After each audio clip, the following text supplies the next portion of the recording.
So next up, we have Hannah Zhu. Now, Hannah is a business owner and she runs a tax accountancy.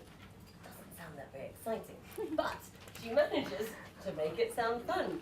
And what Hannah likes to do, what she uses public speaking for, she uses her knowledge about money and tax to help people find their financial freedom faster. And I think she must be mixing it up a little bit tonight because her talk is titled, Your Health is Your First Wealth. Please welcome to the stage Hannah Zhu.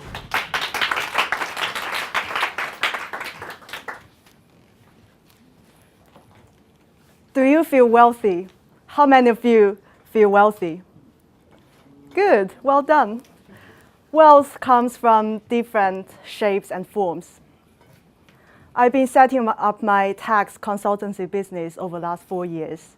And what I do is I name my business Tax Deductible Lifestyle. Because what does it mean is to be tax efficient, save money in tax, and have the money to fund the lifestyle that you really deserve. And the type of clients I work with are medical professionals. So how many of you are medical professionals or used to work with healthcare professionals? Okay, interesting. So doctors are working really hard. These are very honorable professions. And as we know, they've been paid relatively well, and they got taxed very, very high as well. So although a lot of them, yes, they are paid really well, and they probably work with amazing accountants already to save them a lot of tax.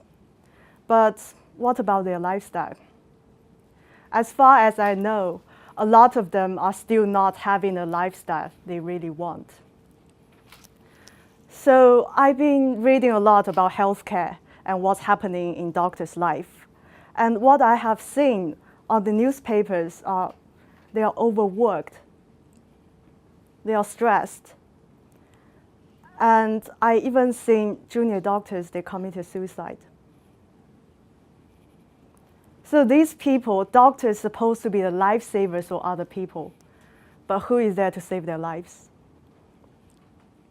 So that is why I believe that money alone doesn't give you happiness and doesn't give you a wealthy lifestyle you deserve. And that is why I discovered my own way of interpreting wealth. I discovered there are 3 pillars of wealth. First is your health, and the second is your relationship with your money. And third is the practicals about dealing with money and tax. And today I'd like to focus on the first pillar, which is health, and that is your first wealth. I grew up in China. So how many of you have been to China? Oh, good. So as we see, it's a really beautiful and strong and independent country. But it wasn't that way in early 20th. At that time, that was the end of the Qing dynasty, and people are fighting against each other. And the elder generation, they thought the country is going to die. They just don't bother looking after themselves anymore. And they're being physically and mentally really weak. And the rest of the world, they call Chinese people, they name it, the sick man of Eastern Asia.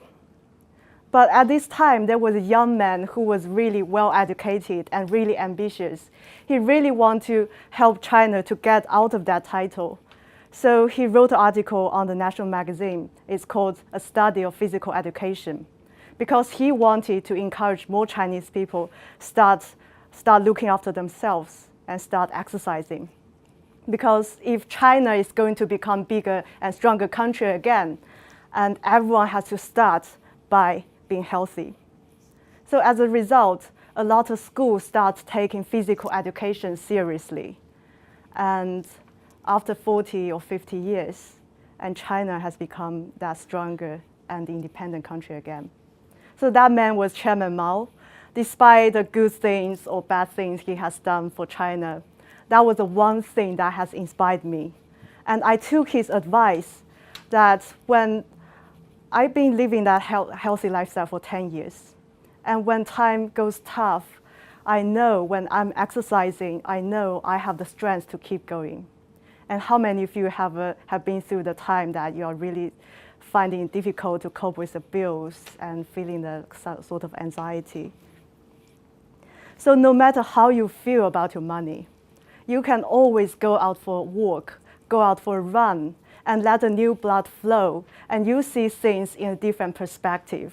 So no matter how you feel, even if you're feeling overwhelmed, feeling so anxious about that tax bill, you can always get up and move your body.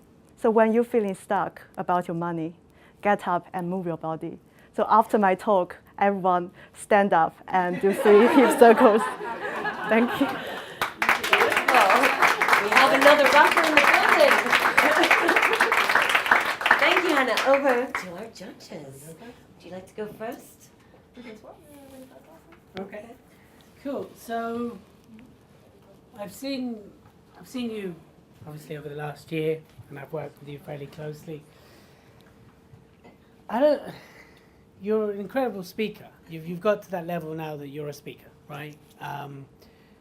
For me, what you're stretching, I feel the order needs rejigging for it to have more impact.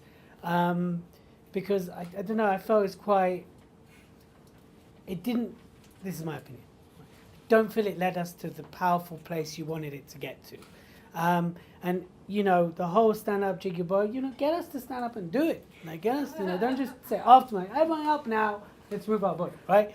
That's on the cuff. But I really feel the order needs to change for this to have the impact you want, for us to get the points across. Because there's some great points there, and there's the 3 pillars, and you're going to focus on the 3 pillars. Remember, always tell us at the beginning, and then remind us what you've told us about the pillars. So we remember them. If we remember nothing else, remember those 3 pillars, right? The story about the article, that's quite a monumental part of it. That wasn't emphasized enough. So I think we need to pull it apart and put it back together again so it has real impact.